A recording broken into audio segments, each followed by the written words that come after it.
All right, so today we're diving into Delta Airlines. DAL. DAL, right? Yep. Looks like you sent over a ton of stuff. A Yeah. lot of reports, analyses, news articles. Are we trying to figure out if DAL is a good investment or what? Yeah, I think that's the big question on everyone's mind. Okay, so let's get into it. Delta's latest earnings report. Yeah, that was What do you mean? pretty It impressive. jumped out at me, yeah. Walk me through some of the highlights. So their fourth quarter, they reported a record pre-tax profit, like $1.6 billion, Okay, and so that translates to... which works out to be $1.85 earnings per share. Per share. Yeah, and for the whole year, even bigger. Wow, okay. $5.2 billion. I mean, pre-tax income. Pre-tax income for the whole year. So they're definitely exceeding expectations. Yeah. In a tricky industry, it's Yeah. interesting to see that. For sure. So, okay, they're doing well right now. Right. But what about the future? Yeah, that's the big... Can they keep this momentum going? I mean, their guidance for 2025 is actually even more impressive. They're better than what we just talked about. Yeah, so they're projecting earnings per share greater than $7.35, a 20% jump from last year. Okay, 20%, that's a big jump. It's huge, yeah. So what's driving that? What are they so optimistic about? Well, I mean, a few things, but like first, demand is strong, like pretty much across the board, leisure travel, business travel, international travel. A lot of it. Like all of it. And then they're also managing their costs pretty efficiently. Okay. And making some smart investments, in technology and stuff. I was reading about that, the new Delta Concierge, Yeah. AI-powered. Right. And It's pretty futuristic. I think that's a smart move for them because I think like those sorts of things, like, the personalized recommendations, real-time support, those aim to boost customer loyalty, right? And set them apart from the competition. So it's definitely interesting. Okay, but, we got to be realistic here. Right. Every investment. Every investment has risks, yeah. There's some risks. For sure.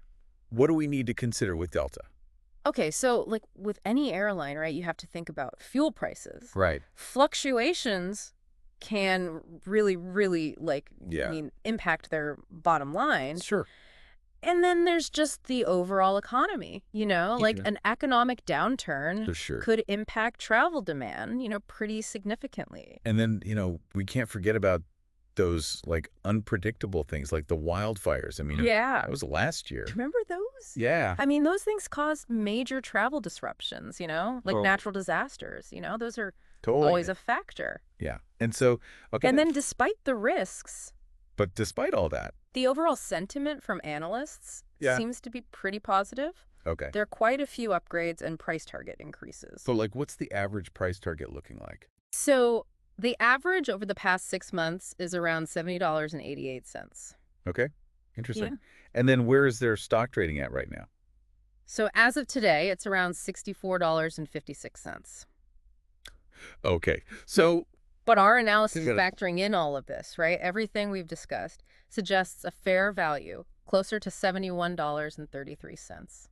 Okay, so there's potentially some room for growth there. Yeah. But to get the full picture, I think we need to really dig into their financials. Yes. Let's get into the nitty gritty. For sure, because it's one thing to look at overall performance, but understanding how they're managing things like revenue, debt, and cash flow, that's going to tell us a lot more about their long-term prospects. So where do we even begin? Well, let's start with revenue. Okay, revenue. I mean, everyone thinks of airlines as making money from ticket sales, but, I'm guessing there's got to be more to it than that. There's got to be more to it, right? Yeah. And there is. So Delta has diversified their income. They're not just relying on ticket sales. They've got their refinery segment, which helps offset some of the volatility in fuel prices. And then there are all the ancillary businesses. What does that mean, ancillary businesses? So that's the baggage fees. Oh, okay, got it. And those premium seat upgrades. Okay, got Those extras can really add up. So they're basically getting you coming and going. Exactly. Right, with all these extra fees. And, their latest report actually shows that their product and service, other ancillary businesses and refinery segment brought in a whopping $1.36 billion in revenue this past quarter. So they're making a lot of money. A lot of money. From these extra fees. So that sounds like they're generating revenue from a bunch of different sources. Yeah, and that's a good sign. Okay, that makes sense. Always a good sign. But how about their debt? Debt, yeah, airlines. That's a key consideration. They usually carry a lot of debt, right? You're right, they do. So what's it looking like for Delta? So they currently have $34.18 billion in total debt. That sounds like a lot. which sounds like a lot, I know. Yeah. But they've been strategically working to reduce it. Okay. They're really focused on paying down their high-cost debt and improving what's called their leverage ratio. Okay, so for those of us who are not financial wizards, Okay. can you explain what a leverage ratio is? Sure, yeah. So the leverage ratio basically tells you how much debt a company is using to finance its assets. Okay. So a lower leverage ratio generally means that, they're in a healthier financial position and they're less vulnerable to things like interest rate changes. Got it, okay. So it's definitely something to keep in mind. So where does Delta stand? So they're actually projecting to be at or below 2.0x Okay. by the end of 2025. So that's good. Which is a positive sign. It shows that they're really taking steps to strengthen their financial foundation. Got it, okay. Yeah. They're diversifying their revenue streams. They're managing their debt. What else should we be looking at when we're, thinking about their overall financial health? Okay, so let's talk about cash flow. Cash flow. Got it. And specifically free cash flow. The money that they have left over after covering operating expenses and capital expenditures. Okay. This is the cash they can use to reinvest in the business, pay dividends to shareholders, or even buy back stock. So how's Delta doing in that department? They're doing quite well. Okay, good. Their free cash flow for 2024 was a healthy $3.4 billion, and they're projecting that to exceed $4 billion in 2025. So more than... Yeah. Okay, right. Which is a really strong indicator of their ability to generate cash and gives them a lot of flexibility for future growth. So, all right. Yeah. So we're seeing positive signs in terms of their revenue, yes, sir. Debt management, cash flow. Right. But, financial health is only one piece of the puzzle. Absolutely. Right. So what about... You're right. It's one thing to have the numbers look good on paper, but, if their planes aren't taking off on time and customers are having bad experiences, that can quickly turn things sour. That's true. So no amount of financial wizardry can really make up for. Right. If you've got flights that are always delayed and... Consistently delayed flights or lost luggage. Right. But it seems like Delta has a pretty decent track record. They do. They do. When it comes to operational efficiency, right? Yeah, they've consistently ranked high, in on-time performance and customer satisfaction surveys. Okay. And that's not just luck. I mean, they've invested heavily in technology and infrastructure to streamline their operations and make that travel experience as smooth as possible. Got it. And I remember reading about that partnership they have with Uber for Sky Miles, and that just seemed like a really... Absolutely, and that's an exclusive deal. Yeah. And it's not just a perk for travelers, it's a strategic move. To tap into Uber's huge user base and potentially attract new loyalty program members, it's a win-win. It is. And it's not just with Uber. I mean, they're doing things like the YouTube premium subscriptions for in-flight entertainment. It's all about enhancing that customer experience while also finding creative ways to generate revenue. Right. So it's enhancing customer experience, and it's also... Yes, those partnerships not only boost customer satisfaction and loyalty, but they also help diversify their revenue streams, which, as we discussed, is a smart move in this industry. Okay, so we've talked about some of the risks with Delta, like the fuel price fluctuations, economic downturns, but are there any specific operational risks that we should be aware of? I mean, we've already kind of touched on this, but unpredictable events. Natural disasters, totally, major weather events, those can definitely impact their operations. Remember those wildfires last year? Those caused widespread travel disruptions, and those types of situations. Right. They're difficult to predict. Yeah. And they can have a significant impact on any airline. True.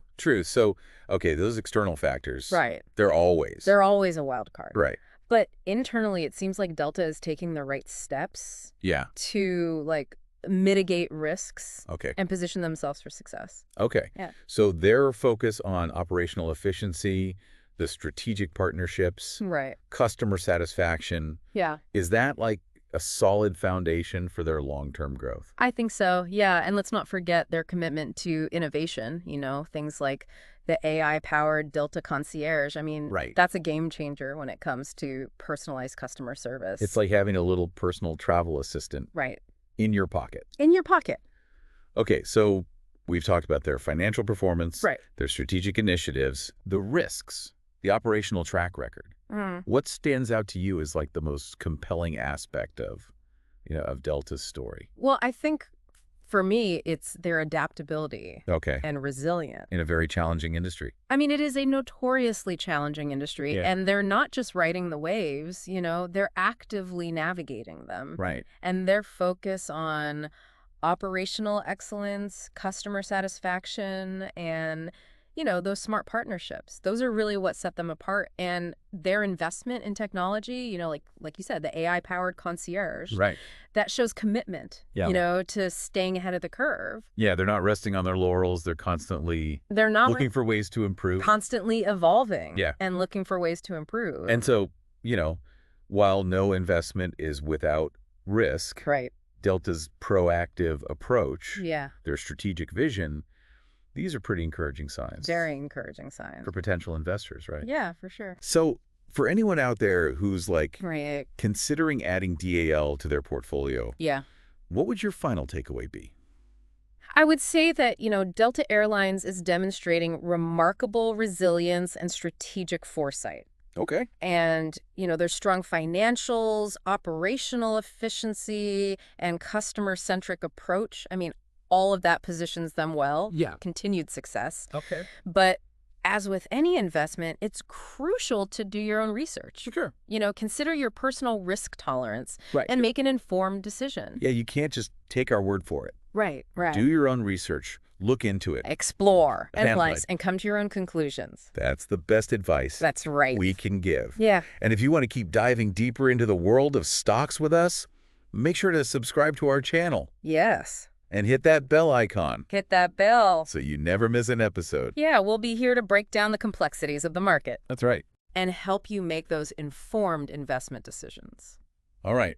Well, until next time, happy investing. Happy investing.